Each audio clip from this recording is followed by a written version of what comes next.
Buenas tardes, yo soy la doctora Karina Reynolds y conmigo vamos a avanzar el tema que nos corresponde en esta semana para la materia Educación para la Salud. El tema es coronavirus 19, COVID-19.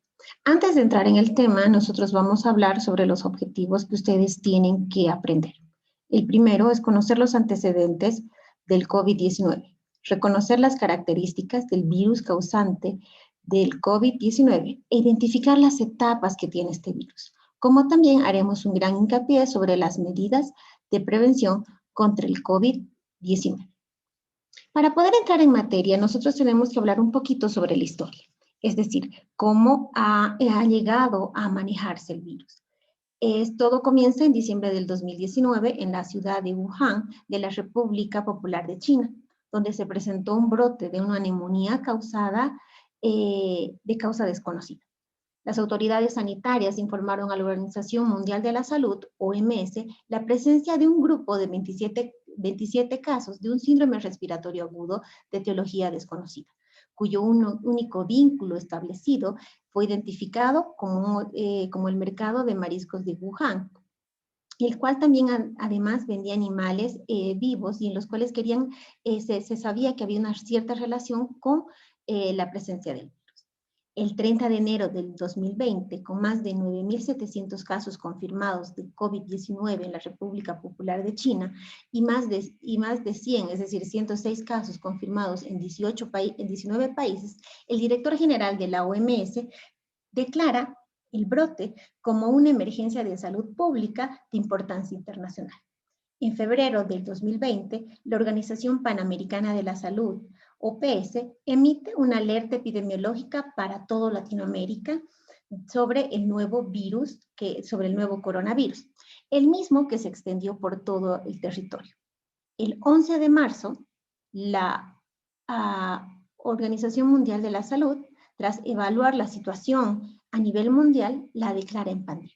Es así que la OMS, junto con la Organización Mundial de Sanidad Animal y también la Organización de las Naciones Unidas para la Agricultura y la Alimentación, denominaron a esta enfermedad como COVID-19 gracias a sus abreviaciones en inglés y la denominaron enfermedad por coronavirus 19. El Comité Internacional de Taxonomía de Virus, ICTB, Autoridad Global para la Designación de Nombres de los Virus, ha denominado el virus, es decir, el virus que produce la enfermedad del coronavirus 19 como el SARS-CoV-2. Los cuadros clínicos por infección de SARS-CoV-2 varían desde síntomas leves, graves y críticos y pueden llegar a la muerte. Hay investigaciones donde indican que existen grupos de riesgos, entre ellos están los adultos mayores y también las personas que tienen enfermedades concomitantes agregadas. La situación de la pandemia en el mundo, desde la identificación del virus, que es el SARS-CoV-2, hasta inicios del presente año, es decir, hasta enero del presente año, la OMS ha indicado que esta enfermedad se ha expandido por el mundo. El 9 de enero del 2011 ha informado que existen más de 27 millones de casos de COVID y a su vez tenemos más de 1 millón de defunciones, teniendo una letalidad de un 2.17% de los casos reportados en todo el mundo. De estos, el 48% corresponde a las Américas. Países como Brasil, Colombia, México, Argentina van a reportar la gran cantidad de los casos. Pero también sabemos que la mayor letalidad se está presentando en México con un 8.72%, seguido de Ecuador, y Bolivia también pertenece a esta lista con una letalidad del 5.56%.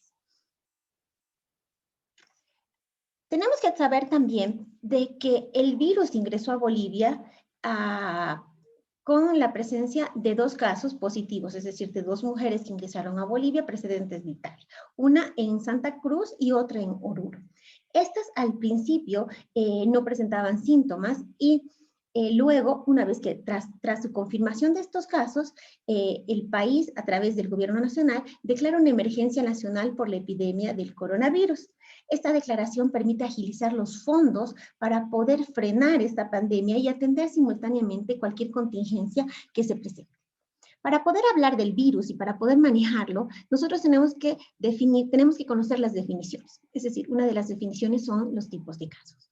Cuando yo voy a decir que es un caso sospechoso, me estoy refiriendo a un paciente que tiene una infección respiratoria aguda, es decir, que va a presentar fiebre, tos, dificultad para respirar, pero además tiene un historial de viaje, o es que este paciente reside en un país o en una área o en un territorio donde se ha reportado una transmisión local de la enfermedad. O también a los pacientes con alguna infección respiratoria aguda que hayan tenido contacto con un caso de COVID-19 confirmado en los últimos 14 días del inicio de sus síntomas.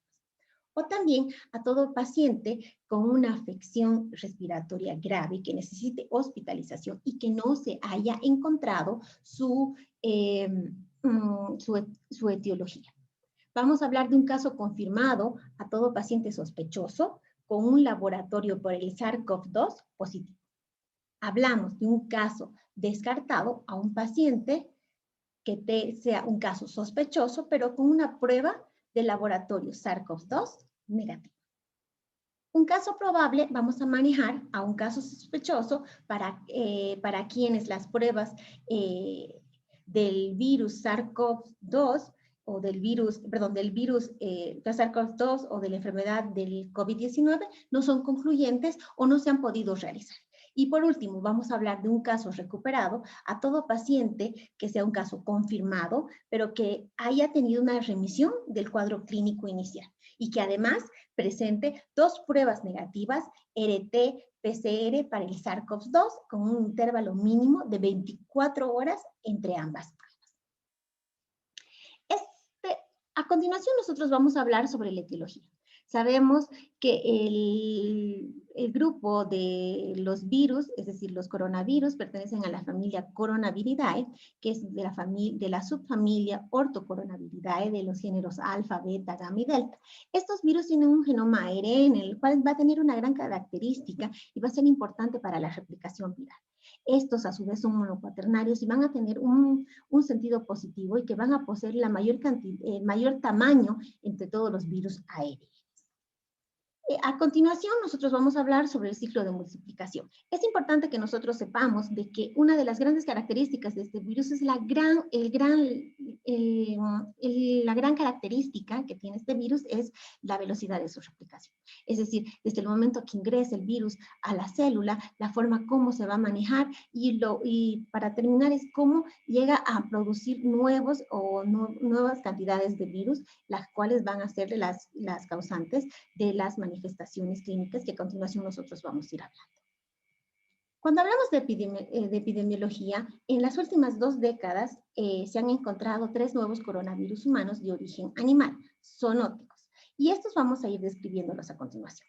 El coronavirus del síndrome respiratorio agudo severo o SARS es una neumonía típica que apareció por primera vez en noviembre del 2002 en la población de Cantón de China.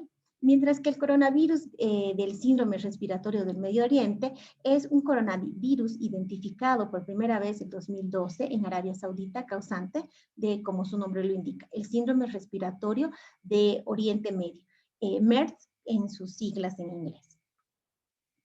Vamos a hablar sobre el mecanismo de transmisión.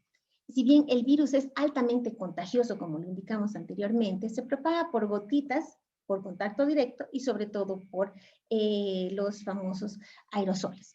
Sabemos que el virus SARS-CoV-2 puede identificarse inicialmente entre el primer y el segundo día del inicio, es decir, cuando el paciente presente la característica de los síntomas en las muestras del tracto respiratorio.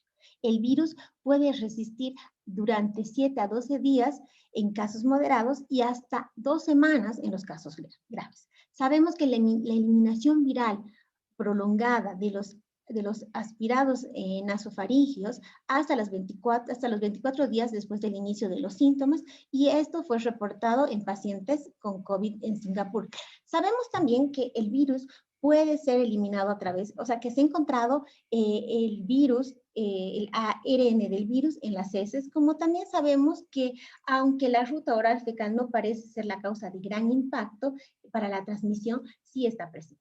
Y también se sabe de que se ha observado que la propagación prolongada del virus en los niños es por las vías respiratorias. Cuando yo hablo de grupo de riesgo, es decir, hablamos de grupo de riesgo al grupo de personas que pueden tener mayor vulnerabilidad para el virus. Entre ellas están los pacientes que tienen hipertensión arterial, los pacientes que presentan cardiopatías, nefropatías, otro grupo vendría a ser los pacientes diabéticos o los pacientes que presentan diabetes mellitus, y sobre todo también vamos a hablar de un grupo muy especial que son las mujeres embarazadas, las que están en transmisión perinatal y sobre todo las pacientes que están dando de lactancia. Y el grupo también de riesgo muy importante vendría a ser la población pediátrica y sobre todo el adulto mayor. El periodo de incubación, vamos a hablar de que el tiempo de incubación medio está estimado entre 3 a 6 días, en un rango de 1.3 a 11.3 días, la duración desde el inicio de los síntomas hasta la aparición de la disnea. La aparición de la disnea es entre el quinto y el sexto día. En promedio, la enfermedad progresa para luego requerir una hospitalización al séptimo y el octavo, entre el séptimo y el octavo día desde el inicio de los síntomas. Los pacientes pueden inicialmente pueden padecer relativamente estables, pero a menudo se deterioran con la presencia de la hipoxia grave. La característica clave vista en estos casos es el síndrome de distrés respiratorio. El intervalo desde el inicio de los síntomas hasta la aparición del distrés es aproximadamente entre 8 a 12 días. Cuando nosotros estamos hablando de un periodo de infección, nosotros lo vamos a dividir por etapas de acuerdo a su gravedad. Vamos a ver que existe una etapa 1, o la vamos a denominar una infección viral temprana, una etapa de replicación viral. A esta etapa nos vamos a referir que esta etapa va a transcurrir desde el momento de la infección hasta el establecimiento temprano de la enfermedad. Para la mayor parte de los pacientes, en esta etapa, los síntomas respiratorios y sistémicos son totalmente leves y poco específicos. Es decir, cuando nosotros estamos diciendo es que el paciente puede presentar tos, puede presentar fiebre, puede presentar malestar general o fatiga. En la etapa 2, nosotros la vamos a denominar como una afección pulmonar y la vamos a dividir a la vez en dos grupos grandes. Uno que sería el 2A y el otro el 2B. En esta va a caracterizar sobre todo la hipoxia. Sobre esto vamos a hablar también que va a existir o va a estar presente la enfermedad pulmonar ya establecida y los síntomas que van a corresponder a una neumonía, en este caso es una neumonía viral, con tos, fiebre y posibilidad de disnea e hipoxia. Ya en la etapa 3, que la etapa inflamatoria es la etapa más letal y sobre todo más grave, se va a caracterizar por una hiperinflamación sistémica y en realidad pocos pacientes van a progresar en esta etapa, la cual se va a caracterizar por un síndrome de hiperinflamación sistémica extrapulmonar. Este tiene como un elemento central el síndrome de liberación de las citocinas, que es una respuesta rápidamente inflamatoria. Esta es una respuesta inflamatoria sistémica rápida, caracterizada por un marcado aumento del nivel de un gran número de citocinas proinflamatorias. Si yo quiero hablar de la clínica, vamos a saber que el cuadro clínico del COVID-19 es muy variado y es de un aspecto que se extiende desde la presentación asintomática hasta establecerse una neumonía grave complicada con el síndrome de distrés respiratorio, presencia de un shock séptico y hasta la muerte. Vamos a hablar de la clínica manejándolos en dos grandes grupos. Uno que vendrían a ser las manifestaciones generales y respiratorias y otro que vendrían a ser las manifestaciones extrapulmonares. Cuando yo hablo de manifestaciones generales respiratorias, según el informe de la misión conjunta de la OMS China, reportó hasta el 24 de febrero en base a más de 55,000 casos confirmados por laboratorio, que los síntomas más frecuentes son la presencia de fiebre, tos, fatiga y disnea. Cuando yo hablo de manifestaciones extrapulmonares, las voy a dividir en pequeños subgrupos. Es decir, dentro del grupo de los neurológicos se van a clasificar en 3 grupos. Dentro de estos van a estar los del sistema nervioso central, los del sistema nervioso periférico y también del músculo esquelético. Las manifestaciones más frecuentes en en el sistema nervioso central vendrían a ser los mareos, las cefaleas y alteraciones del estado de conciencia, que son los más frecuentes en pacientes clínicos. Cuando hablamos del grupo de manifestaciones cardiológicas, vamos a hablar sobre todo que la enfermedad puede presentarse con síntomas relacionados con la falla cardíaca, con el daño al miocardio e incluso con la ausencia de fiebre y de la sintomatología respiratoria. En el grupo de los oftalmológicos, vamos a hablar sobre todo de la sequedad, la visión borrosa, la sensación de cuerpo extraño. Ahora, nosotros vamos a hablar de las manifestaciones según la clínica. Es decir, nosotros, la clínica se va a subdividir por etapas, es decir, una etapa 1, que nosotros la vamos a denominar o la etapa de infección temprana, la etapa 2, que es la etapa pulmonar, y esta a su vez se va a subdividir, como dijimos anteriormente, y una etapa 3. En la etapa 1, que es la infección temprana, los síntomas van a ser leves, como el malestar, la fiebre, la tos, la odinofagia y la cefalea. Mientras que en la etapa 2, que vamos a dividirlo en dos grupos, en la 2A nosotros vamos a ver que va a ser sin hipoxia, va a tener una buena saturación y sobre todo vamos a hablar que esta saturación va a ser mayor de 90 y una frecuencia respiratoria entre 20 a 30 por minuto. Mientras que en la etapa 2B vamos a ver que ya se instala la hipoxia, vamos a ver que la saturación del oxígeno baja, y sobre todo vamos a ver que la frecuencia respiratoria va a ser mayor de 30 por minuto. Y en la etapa 3 nosotros vamos a hablar de la hiperinflamación sistémica. En este caso los pacientes van a presentar insuficiencia respiratoria, van a presentar síndrome de distrés respiratorio, presentan falla cardíaca, sepsis, choque, disfunción multiorgánica, incluso pueden tener colapso cardiopulmonar y estos sí van a requerir un soporte vital en terapia intensiva. Para su diagnóstico, nosotros vamos a manejar, esto se va a manejar a base de los 3 pilares epidemiológicos, la clínica, los estudios de apoyo, como los laboratorios, la imagen, entre otros. Un diagnóstico temprano, un diagnóstico oportuno va a permitir, 1, instalar con prontitud las medidas de bioseguridad, administrar de inmediato los tratamientos sistémicos optimizados y sobre todo gestionar cuanto antes el ingreso a las unidades de cuidados intensivos según el protocolo asistencial de nuestro país o del centro en el cual el paciente se encuentra. ¿Cuáles van a ser los estudios que nosotros vamos a utilizar? Desde lo que es un hemograma, estudios de una química sanguínea, marcadores de infección, como hemos dicho, que es el PCR, y factores de coagulación. La prueba RT-PCR que nos va a ayudar a poder llegar al diagnóstico, a poder clasificar y definir de acuerdo al caso del paciente, la radiografía de simple de tórax, porque nosotros sabemos que se puede instalar con una neumonía, y otros estudios que vamos a ir mencionando. El tratamiento va a estar basado y va a depender de la etapa y de la gravedad del paciente. De forma general, podemos indicar que van a existir estas medidas. Desde la monitorización adecuada para poder saber la saturación, la frecuencia cardíaca, el uso de la oxigenoterapia, la reposición de líquidos, el uso de los corticoides, antibióticos y antivirales, y sobre todo vamos a utilizar la inmunotromboprofilaxis y los fármacos que en este momento se encuentran en investigación para el SARS-CoV-2.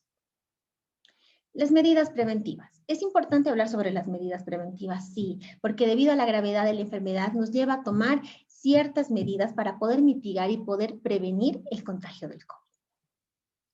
Una de las medidas importantes, una de las medidas de prevención importantes es la bioseguridad. Dentro de ellas vamos a hablar sobre el lavado de manos, el uso del barbijo, el uso del alcohol, el gel, el distanciamiento, la alimentación balanceada, la actividad física, otras actividades informativas que debemos realizar a las personas que van a acudir a los centros o a los hospitales para poder informar a nuestra comunidad y así a la vez nosotros podemos ayudar con estas medidas para poder prevenir el contagio. La higiene respiratoria y técnica es el procedimiento en el cual consiste en cubrirse la boca y la nariz o también el uso del pañuelo, el poner el codo al estornudar, ciertas medidas específicas que nos van a ayudar. pero también sabemos que es muy importante el lavado de manos con elementos de desinfección como es el jabón o desinfectantes de mano. Otra medida de prevención es el distanciamiento social. Este distanciamiento es una forma de prevenir la transmisión entre las personas aplicando una distancia entre ellas. El contacto cercano va a incrementar el riesgo de contagio para el virus y esto a su vez porque el virus ya sabemos que se va a transmitir a través de pequeñas gotitas de persona infectada a una persona que no está infectada. El hecho de que nosotros manejemos estas medidas de prevención nos va a ayudar a como único fin, que es evitar que aumenten el número de contagios. Pero también existen otras medidas de prevención, es decir, una alimentación saludable. Esta alimentación saludable se define como aquella suficiente, completa, equilibrada, satisfactoria, segura y sobre todo accesible a través del consumo de una dieta variada. ¿Sí? El consumo de agua, que tenemos que garantizar, por lo menos el consumo de 2 litros de agua diaria, el consumo de frutas y verduras, entre 3 a 5 raciones por día.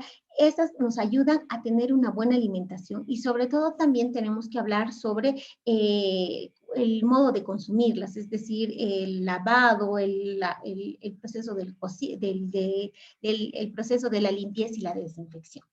Es importante también hablar sobre lo que es la actividad física, porque regularmente, en la actividad física, regularmente para disminuir el riesgo de aumentar de peso por el sedentarismo, entre otras, se va a recomendar que las personas tengan una actividad física, por lo menos de 30 minutos diarios, para poder mantener tanto la tonicidad muscular como poder ayudar a mejorar la función cardíaca y la respiratoria. Y sobre todo la vacuna. La vacunación en esta pandemia por el COVID-19 llevó a la OMS y a varios países del mundo a realizar estudios de investigación en busca para poder encontrar una vacuna que nos ayude a prevenir esta terrible enfermedad. Actualmente se tiene vacunas como Pfizer, como Oxford, como el Sputnik y entre otras que lo que va a hacer va a ayudar a que la población esté protegida de esta enfermedad. Pero la mejor medida de prevención para el COVID es evitar el contagio.